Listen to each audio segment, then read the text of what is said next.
likes to read books written for girls.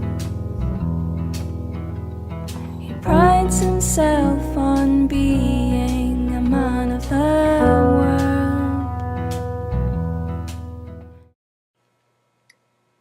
Hello, my name is Judith, and I'm new, obviously.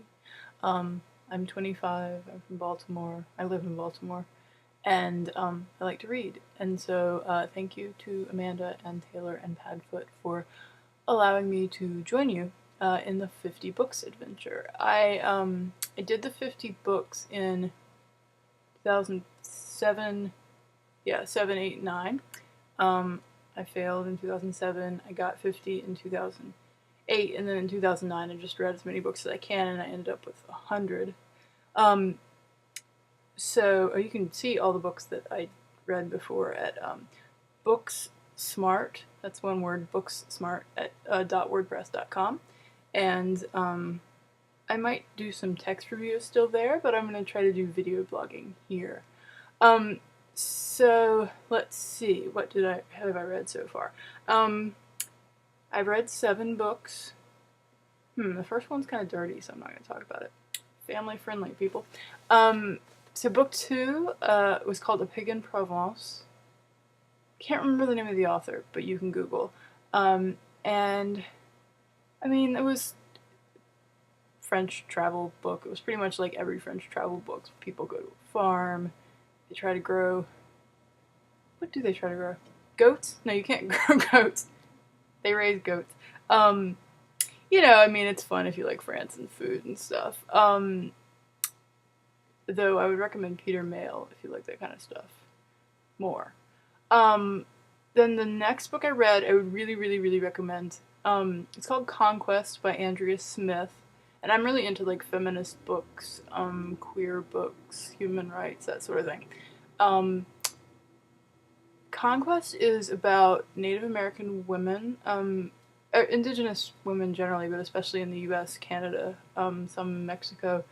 And it's really talking about all these crazy things I didn't even know about. So like, trying to think of an example, like environmental harm, how white or mainstream environmentalist groups, which are mostly white people, kind of fuck with Native Americans, you know, don't think about how important the land is to Native American culture. And in general, like, she talks a lot about Native American spirituality and how, you know, we can, like, everybody knows about sacred sites and how, you know, they get destroyed, the government destroys them.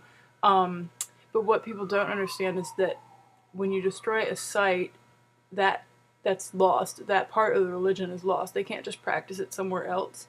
The religion actually incorporates the land. And so, I don't know, this is a really good book. If you're not really exposed to feminism too, it's a really good like first book because it's really well written, it's really well researched, and it's an academic book, but it's not written like an academic book. So I think you can read it, you know, whether or not you've been to college, whether or not you've read about this kind of stuff.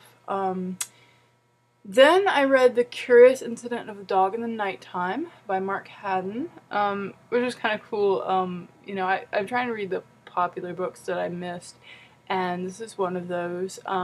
It's a really cool, like, voices, boy, autistic boy, and it's really neat. Like, he uses math and stuff in the books, and so you have like little maps and drawings, and it's just a really cool style.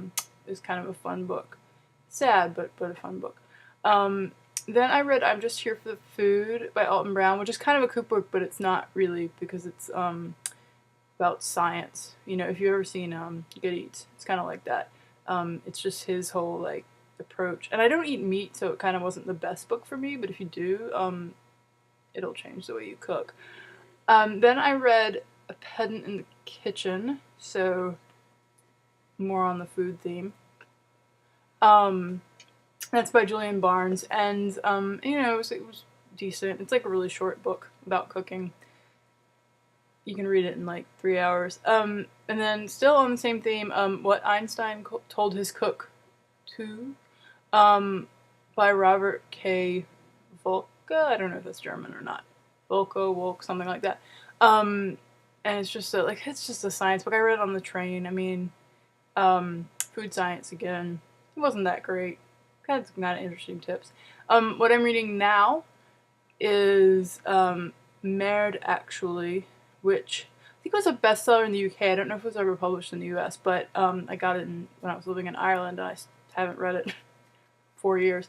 I mean, it's kind of a good book, but it's another France book, and it's kind of sexist. I don't know. The narrator's kind of sexist. I don't love it. I'm also, since like December, I've been listening to the audiobook of Absurdistan by Gary. I'd have to look at that name to be able to pronounce it. Like I'm not gonna try. And that it's the Russian Debutante's Handbook was his first one. I really liked that, so I read this, and it's kind of cool. It's like this. Well, it's absurd.